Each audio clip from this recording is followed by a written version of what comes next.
So yeah, this is my Cyberpunk review in 2024. It's the new patch 2.12 whatever, the final patch. Yes, I waited all this time to play Cyberpunk. That's how it is. It's for the better, I would say.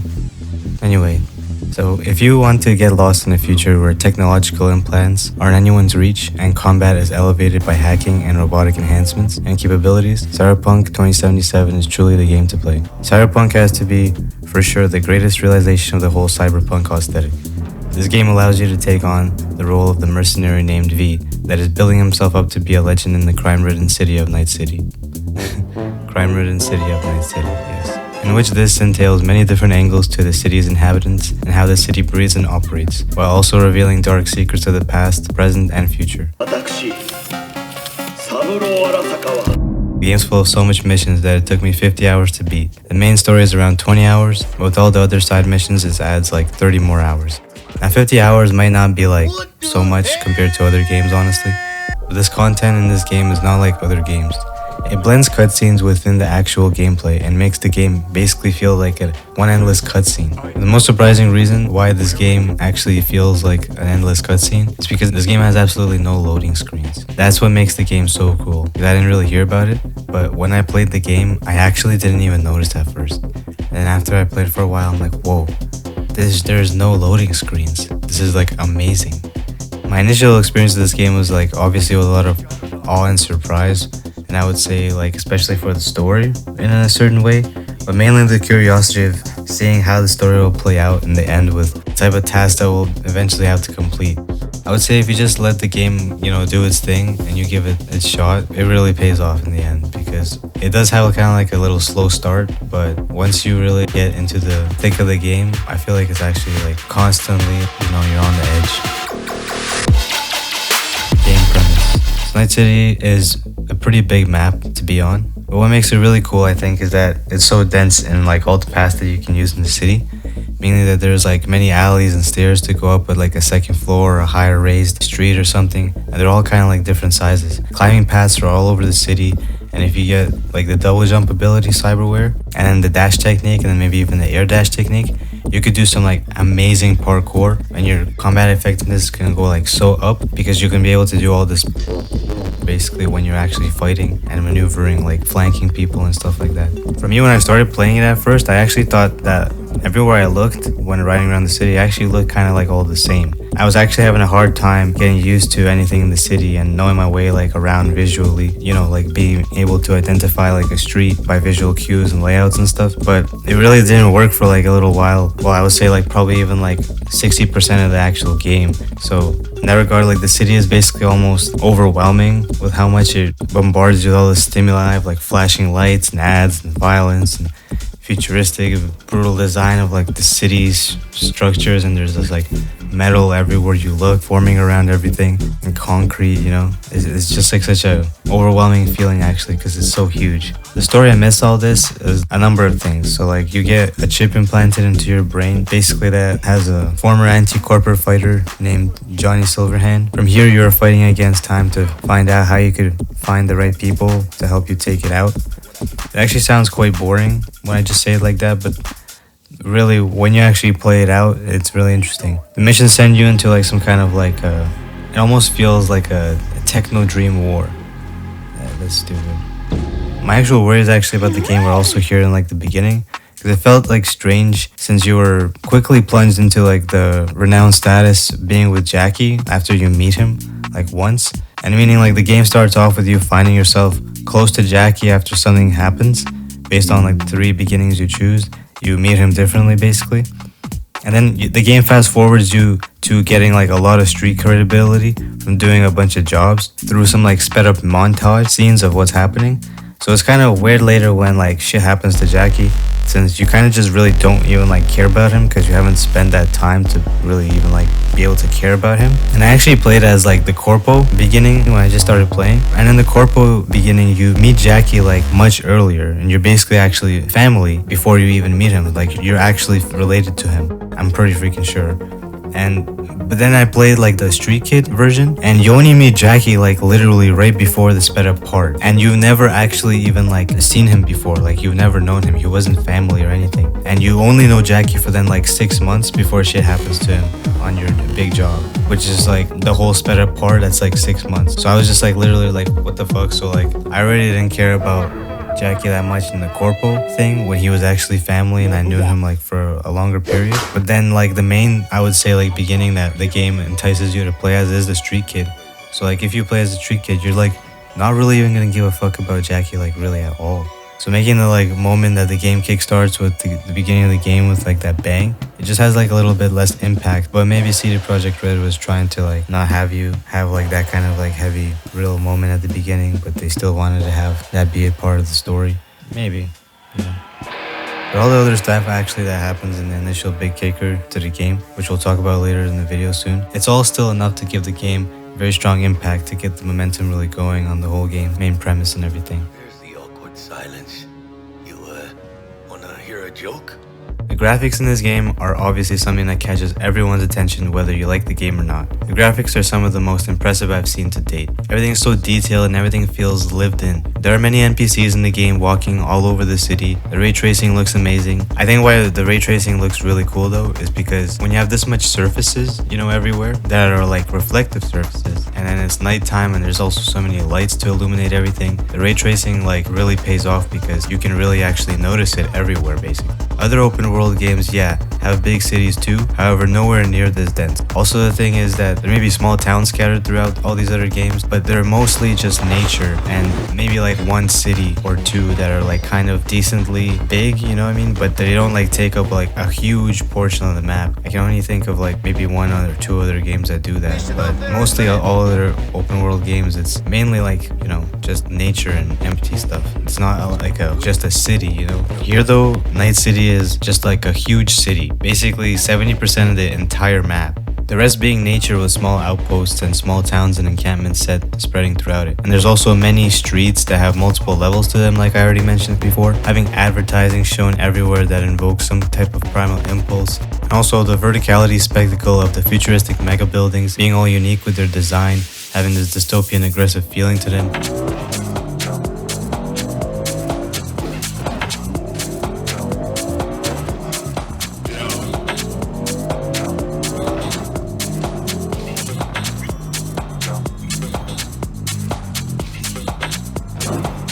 It really is just like a big treat for your eyeballs. There's also lights ordained throughout most of these mega building areas, making everything feel like there's life in every nook and cranny in this huge metropolis. Places and buildings that aren't also unique have a very iconic visual style uniformly, such as derelict structures or ghetto lower class apartments that try to invoke that type of perspective and feeling.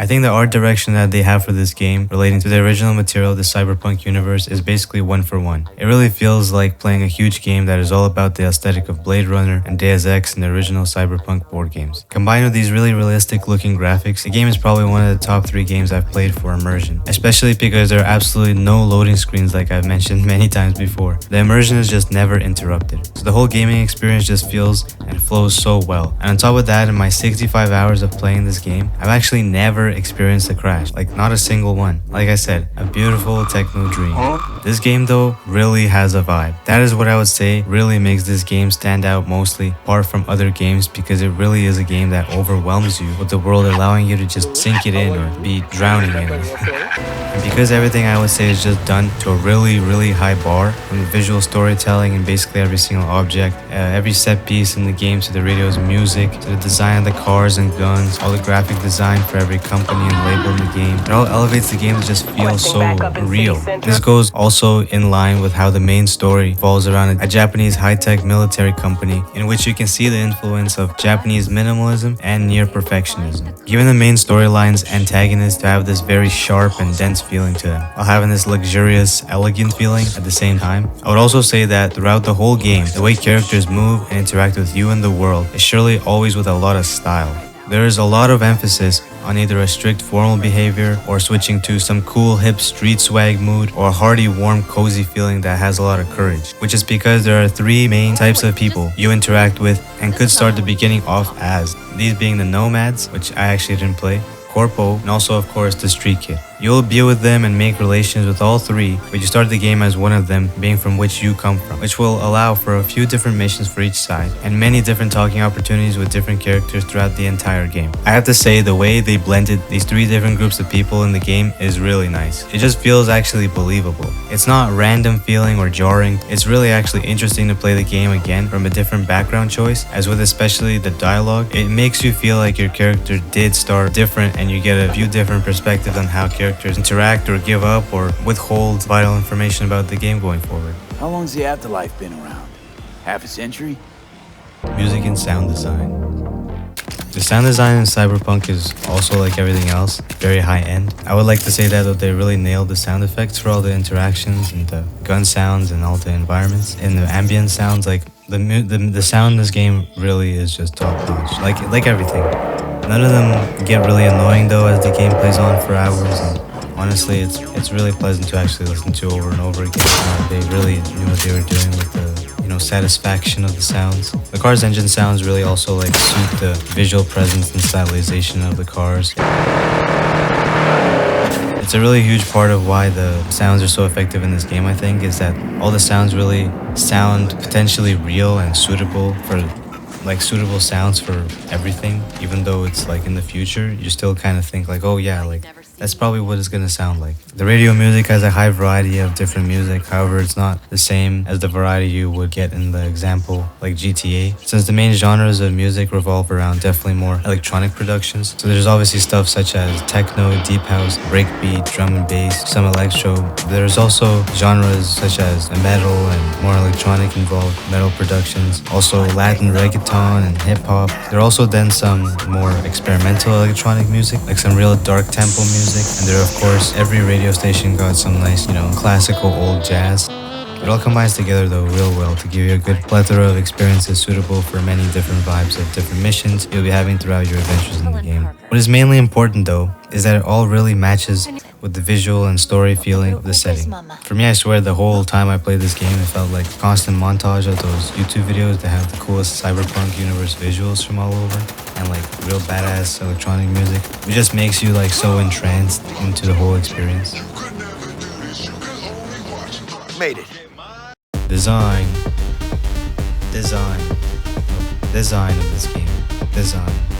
How you're able to maneuver in this game though is another treat, as the game itself is very smooth and slick, especially when you later get more cybernetic augmentations to your body. Several of these cybernetics will enhance the overall gameplay fluidity and experience, giving you a much stronger feeling of control and power of how you can maneuver and unlock, bypass, and control many aspects in the environment, and even objects and characters everywhere you go in the game, like literally everywhere you go, providing a very much varied degree of options to tackle all your missions in a few different angles and pathways.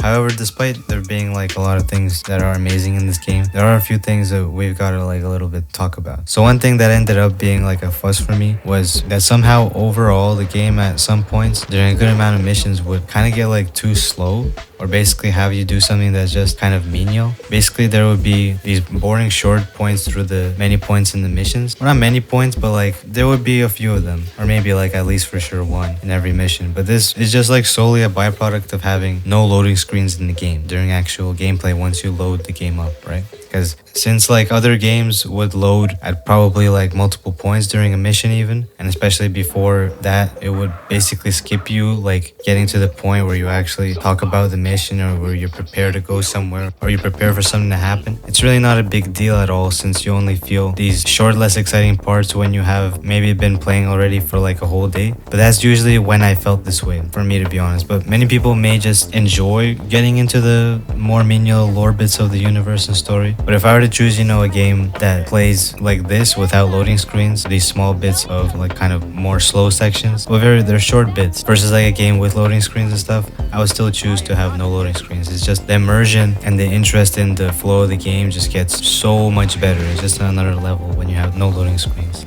Cyberpunk, to my knowledge, is basically the only game that is like an RPG also, where you level up and put points into your different attributes within your skill trees, but at the same time really much plays like a GTA game, in which it also obviously has, like I said just now, no loading screens and has first person seamless cutscenes, with many dialogue options. The fact that the character customization is so vast with skills and abilities and weapons and cyberware, while at the same time having such a rich world that is like a GTA game, is truly something that places Cyberpunk in its own new standard, I think, for sure. Witcher 3 was also kind of like this, but however the environments just weren't nearly as dense. You had like the nature and then just like towns here and there, and you maybe had like a big-ish city. But that's like, it's really nothing compared to Cyberpunk. I personally think Cyberpunk's the most advanced sandbox game out there, with the most unique and interesting premise and setting, and it's 100% worth the money, especially if it's on sale. Buy it now if you see that. Okay, story. So this is story. I'm going to be talking about some spoilers here now, so viewers, you are warned. Okay, so the game's story, as I mentioned before, is focused around this chip that Johnny Silverhand is on, that Johnny Silverhand is like burned onto. But this obviously is just the beginning of it all. The reason you got to this point was because you were basically a hired mercenary by job title, and you run into a person named Jackie, who then becomes V's best pal very quickly. Or like how I said, he was already family, but you get even closer. After a good while of you gaining some street credibility with Jackie gets in touch with the Fixer. Fixer is like basically a name for a person that finds underground illegal jobs for people to get them, to do them, and they get like a cut of the money for them giving them the job. You know what I mean? It's like a middleman thing. And anyway, this Fixer leads them to this job to steal the chip. This Fixer, however, like I said, he's the middleman. He got this job from another person named Evelyn Parker, who happened to be in a romantic relationship with the person that's actually holding this chip, and you get a lot of intel for the heist from her on where the chip actually is and how to get it. This is all just business for the Fixer and Jackie and, Evelyn and V. So they don't really know anyone involved with the actual chip, like people who hired Evelyn, because there are people who also have hired Evelyn to do this, because they also want to be like super secretive. And then obviously in Arasaka is also obviously like off limits to you, because they're like super high-end military, industrial complex. But Jackie and V, they're trying to become legends in Night City for being best mercenaries around, so they're now up for any kind of high-risk job that's, in the big leagues. So when you actually do the heist, shit goes obviously wrong really badly pretty fast. And I mentioned Arasaka before, so we got to get into this to understand more of what happens here. So Arasaka were the owners of this chip, but the reason why Arasaka has this chip of Johnny Silverhand specifically is because Silverhand infiltrated and planted a nuclear bomb inside their Arasaka tower in Night City to try to stop their engineering of this neural chip. The reason for Silverhand doing this, as he later mentions through the game, is that he's seen how corporations have been turning people into slaves throughout all their aspects of their lives, with food, shelter, pleasure, health, everything. V, I've declared war not because capitalism's a thorn in my side or out of nostalgia for an America gone by. This war's a people's war against a system that spiraled out of our control. It's a war against the fucking forces of entropy. Understand? Do whatever it takes to stop them, defeat them, gut them. If I gotta kill, I'll kill. If I need your body, I'll fucking take it. Johnny, take a sec. We gotta... You still don't see it, but you will one day. But this neural chip was like the last straw, as this neural chip was a way to basically buy immortality, but not really, because this is Arasaka's soul killer program, and it would make a copy of your personality, Just take like you as a personality, like your data of your brain and the way you do things, I guess, and everything, your personality, and it would make it into a digital construct. So essentially having life, but there's arguably there's obviously no soul, because hence the name soul killer. So the person is basically dead, but there's a digitized copy of you on this chip through which it can still live on, digitally, but until it gets implanted into a real person or into a robot or something. But it's still not real, right? But anyways, so Johnny Silverhand felt this was absolute insanity to have something such as this manufactured and used by the world's richest corrupt elite to cement their forever rule, of their sick personalities and views and greed onto the world for eternity because they're just gonna live forever. So anyway, now back to this moment though, where they're on this heist. During the heist, the ruler of the Arasaka Corporation, Saburo, he visits his son Yorinobu, which is the guy who you're stealing the chip from. And this Yorinobu guy actually stole this chip from his dad Saburo because they've been on bad terms for like a very long time. So during a point when you've stolen the chip already, and basically Yorinobu makes his way unexpectedly into where you were stealing it. Fuck, too late. Yorinobu's about to walk in. Find cover. Where? That pillar, try that. No, inside it now.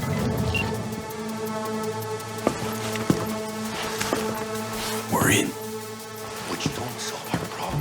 Then his dad made a surprise arrival and comes into the room also. But then shortly after they start talking, Yorinobu becomes enraged with what his dad's saying in his words, and he chokes him to death. You see it all because you're hiding behind some pillar. It's so stupid actually in my opinion, because the security guard guy even comes up, scans you. There's a big crazy guy who is augmented beyond belief. He is literally not even a human anymore, and he could surely see through that thing. And even Saburo, you would think he would have the most advanced eyeballs because they're manufacturing all these augmentations, or literally any of them, even Yorinobu. And how would they not be able to see through this material that's literally 1 meter in front of them? That's not some weird material to block stuff. So it's so weird. That whole part was just kind of unbelievable because it's the future and you're literally facing the people who have access to the most absolute elite technology and augmentations. So they would probably have some crazy eyeballs, right?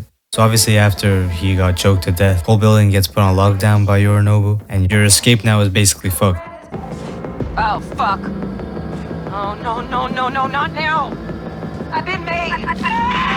Fuck! Pinche Dios santo bendito! Just lost T! Fuck!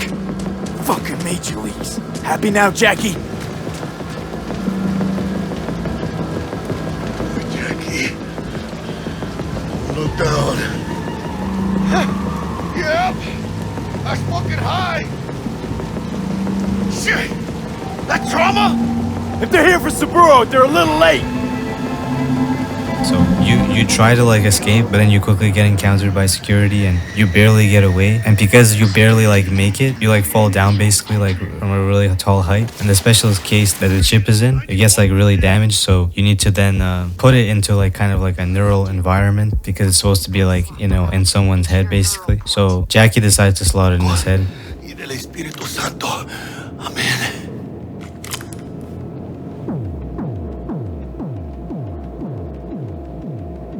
Jackie, you okay? No. But he's very wounded, So after then sneaking around a bunch of guards, killing them, fighting some more of the building's last security, you're then driven out by this self-driving armored car called Delamine. She's pretty cool and badass. And then, however, Jackie is just injured way too severely, and he asks you to take the chip from him before he shortly passes away, in your arms.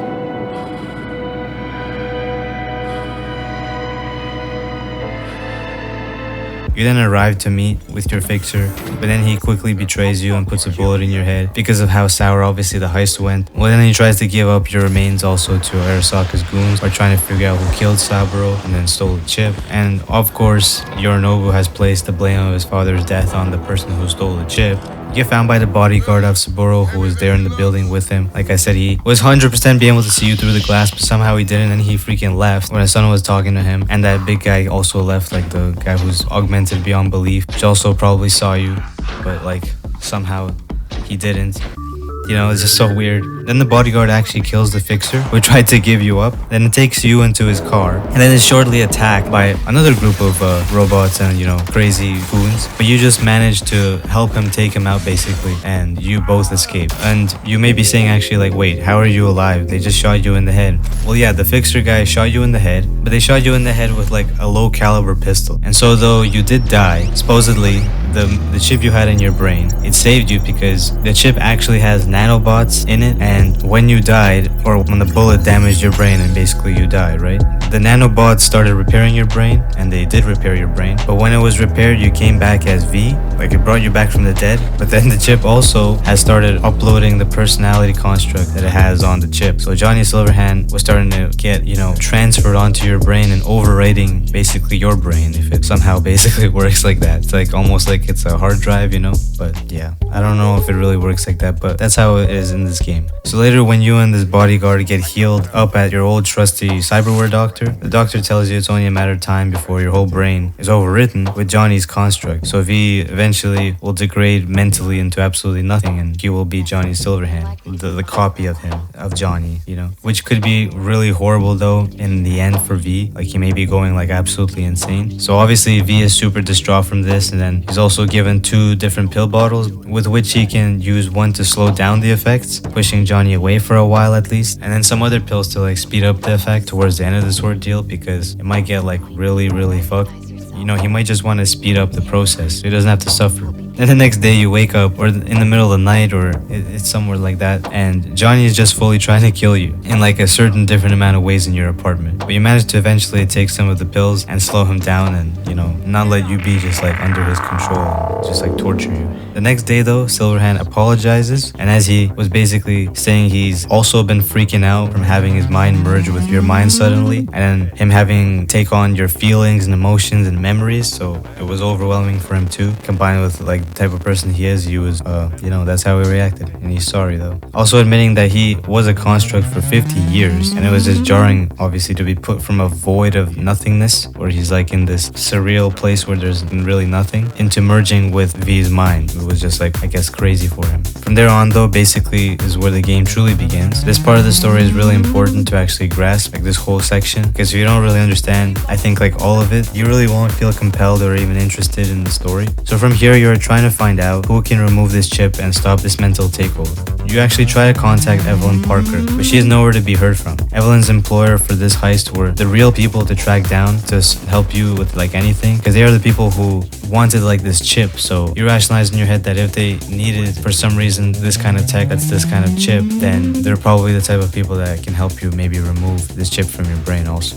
So you start putting things together, details, mission to mission. This leads you to get to know many different people. You like basically build up trust with a lot of these people to then have them help you and doing all of your stuff to get rid of this chip. This game is really long though, especially if you do all the side missions, which make the story just like a lot more sense though, and you really get absorbed into the whole Night City life, as I would say. I don't want to reveal the whole game basically and spoil it like all. I just spoil like the beginning part of the game, but there's a lot to play in this game. And I obviously also don't want to reveal the very end, as there's actually a number of them, and I'd rather you just experience them for yourself, because this game's awesome. I played this game without the Phantom Liberty DLC, but I know that there is another ending actually to the whole game in that DLC ending. I'm personally super excited to play another 20 or so hours more of this game with this new DLC, as I hear it's also very great.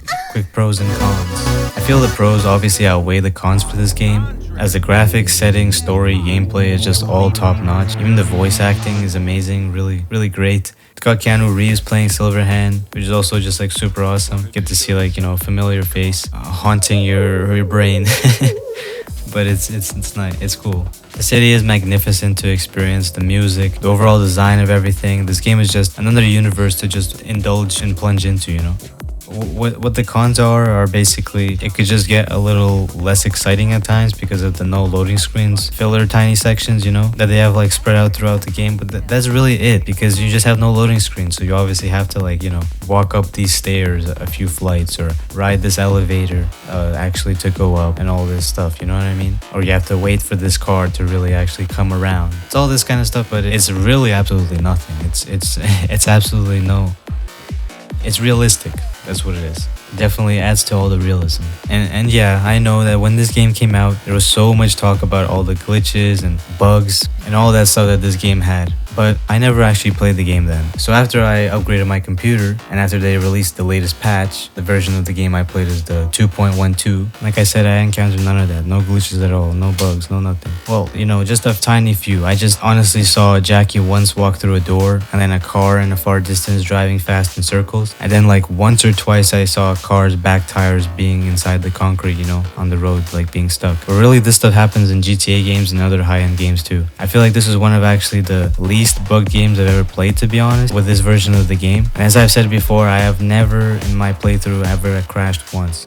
Ending. So anyways, I think Cyberpunk gives you the closest glimpse at what a dystopian world would look like in our future in 50 years if the worst of the worst happens, with corporations making everyone's lives worse and worse through monopoly and more excessive control and class division. But at least you can find out how being a legendary mercenary in this type of future and life would look like. This game I would say is basically a 10 out of 10, but the fact it got fixed to be this proper only after like 5 years of being released, and also on top of that, that fact that you need a really proper high-end computer to run the game actually enjoyably, I have to say I have to probably then give it like a super solid 9 out of 10. But that's I want to give it like 9.5, but I don't want 2.5, so it's a 9 out of 10. If you have a computer that can run this, and especially if you see it on sale, you've got to pick this game up and play this new standard for RPG games. But yeah, well, anyways, now that's all for now and on this game, and I hope I'll see you next time. So have an amazing day, and remember to be kind, be true, and be yourself. And if you like this video, please subscribe, and yeah, see you later.